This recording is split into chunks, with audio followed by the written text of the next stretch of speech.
Bonjour à tous, bienvenue sur la chaîne de Psychoplume.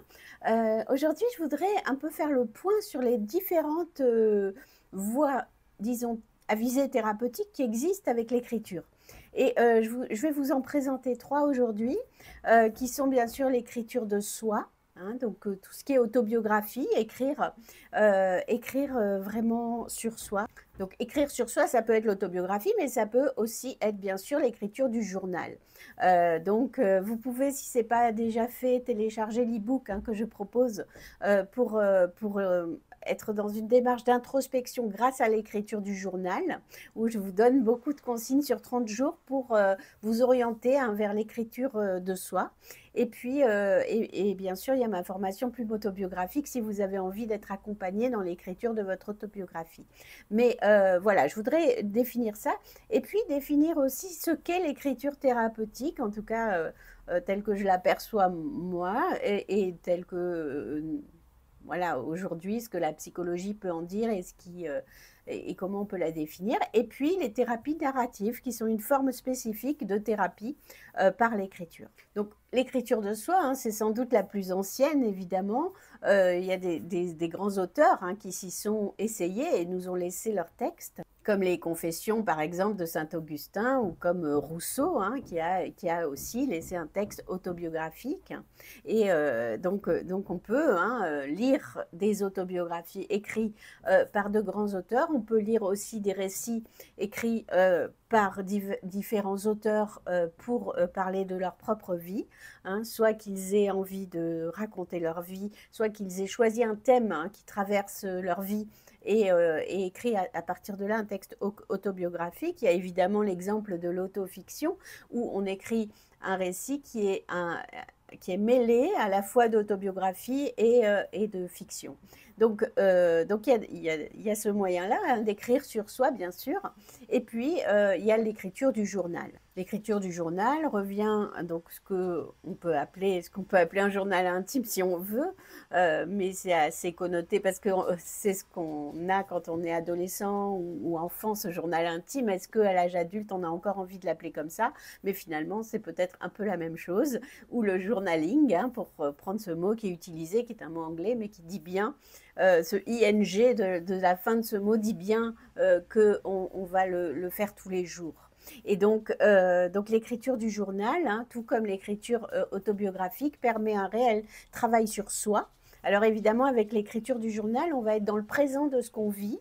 On va parfois aller parler, parce que ce présent nous y fait penser, de choses qui sont plus anciennes et qu'on a là sur le cœur et qu'on a envie d'évoquer dans ce journal. Là où l'autobiographie, on va vraiment aller comme ça à la recherche de notre mémoire et de notre passé. Donc les démarches sont évidemment différentes. Mais qu'est-ce que ça produit au niveau psychologique? Ça a des effets secondaires assez puissants, parce que écrire sur soi, ça apaise, bien sûr, c'est un moyen d'expression, donc comme parler de soi, comme on peut le faire à un thérapeute ou à des amis ou à des proches, ça apaise.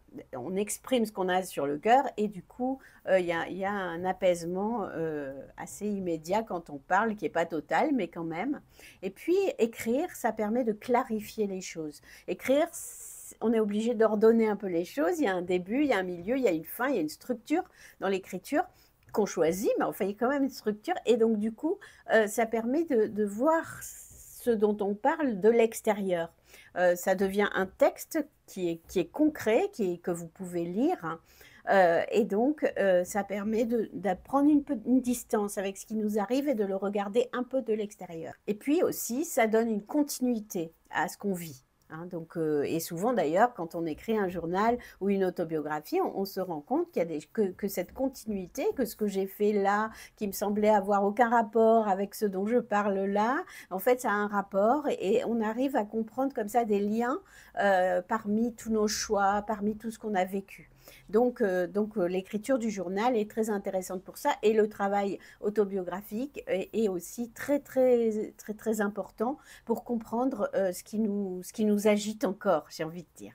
Ensuite, il y a l'écriture thérapeutique, hein. Donc, Psychoplume, c'est aussi beaucoup ça, hein. C'est-à-dire que je propose un programme, un parcours, hein, qui s'appelle Plume thérapeutique, ou vraiment un parcours d'écriture thérapeutique et des ateliers d'écriture thérapeutique. Et donc, je travaille beaucoup avec l'écriture thérapeutique. Mais finalement, qu'est-ce que c'est? Finalement, je crois que dans l'écriture thérapeutique, écrire, ce n'est pas seulement raconter, c'est transformer quelque chose. C'est-à-dire qu'il y a vraiment des mécanismes d'élaboration, hein, comme disent les psys.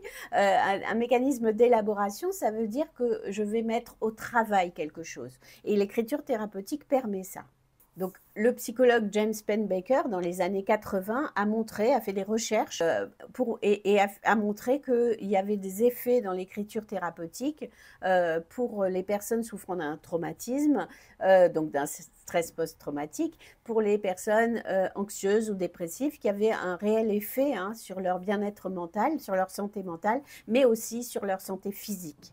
Et donc ça a été très important, cette recherche, en particulier parce qu'on a vu aussi que les gens consultaient moins leur médecin, que les anticorps fonctionnaient mieux finalement, qu'ils étaient moins malades, et puis aussi un réel apaisement sur le plan de la santé mentale à proprement parler, sur la question des traumas, de l'anxiété et de la dépression. Donc ça a été une recherche qui a été importante parce qu'elle a été faite sur un échantillon large, avec aussi différents types d'écriture, des groupes témoins. Enfin, c'est vraiment une recherche qui a été faite de façon méthodologiquement très bien construite.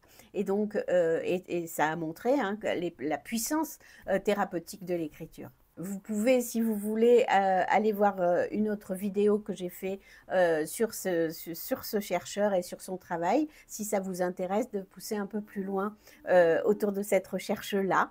En tout cas, l'écriture thérapeutique fonctionne bien. Elle est pratiquée par les art thérapeutes, certains, parce que les art thérapeutes aussi choisissent quels arts ils utilisent, hein, pour mener leur thérapie. Et elle est utilisée par les psychologues, mais pas tous, hein, des psychologues formés à l'écriture thérapeutique. Souvent, l'écriture thérapeutique se fait par des consignes, hein, d'écriture qui vont être guidées et qui vont guider la personne vers une introspection autour de différents thèmes, hein. Donc, pour ma part, dans mes ateliers, on travaille sur beaucoup de thèmes différents qui sont liés à la psychologie. On peut travailler bien sûr sur les grandes émotions, on peut travailler sur certains traumas, sur le secret de famille, sur les non-dits, sur le lien fraternel, enfin beaucoup de choses. Et donc, ça permet comme ça de se laisser surprendre par les textes qui émergent à partir de ces consignes. Et comme ça, petit à petit, finalement, d'écriture en écriture, on construit un travail sur soi. Voilà. L'écriture thérapeutique, elle est menée par un thérapeute, et donc il y a tout un travail, voilà, avec ce thérapeute, que ce soit individuellement ou en groupe, pour progresser comme ça vers une meilleure connaissance de soi et vers une élaboration, hein, de ses propres mécanismes, que ce soit des mécanismes de défense, que ce soit des émotions, de les appréhender un peu autrement, les représentations, nos pensées limitantes. Enfin, on peut aborder tout un tas de choses, c'est extrêmement riche et c'est extrêmement puissant. Ce que fait le thérapeute aussi, c'est que souvent, le texte est lu par la personne qui l'a écrit, et ensuite, il y a une parole, hein, autour de ce texte, autour de ce qui a émergé. Moi, j'aime beaucoup échanger, hein, avec les gens qui écrivent à Psychoplume sur le processus d'écriture, c'est-à-dire comment ils ont été traversés d'émotions au moment où ils écrivaient ce texte-là, hein. Qu'est-ce qui les a traversés? Pourquoi ils sont allés chercher cette image? Voilà, comment c'est venu, à quoi ça se raccroche, d'aller au-delà du texte. Déjà, le texte est porteur d'énormément de sens, mais là, on va au-delà du texte et voir un peu, voilà, comment on associe aussi sur tout ce qui a émergé dans le texte. Ensuite, il y a la thérapie narrative, hein, qui existe, et là, c'est un peu une façon de se raconter autrement notre histoire. Cette thérapie, ce type de thérapie est né en Australie et en Nouvelle-Zélande. Donc, c'est pratiqué bien sûr par des thérapeutes qui sont formés, hein, à cette thérapie. L'idée est très simple, c'est nous ne sommes pas nos problèmes. Donc, c'est la façon dont on dit je, hein. C'est-à-dire qu'en thérapie narrative, on ne va pas dire je suis dépressif, par exemple, mais on va construire notre récit, par exemple, autour de cette traversée de cette maladie, autrement qu'en disant je suis.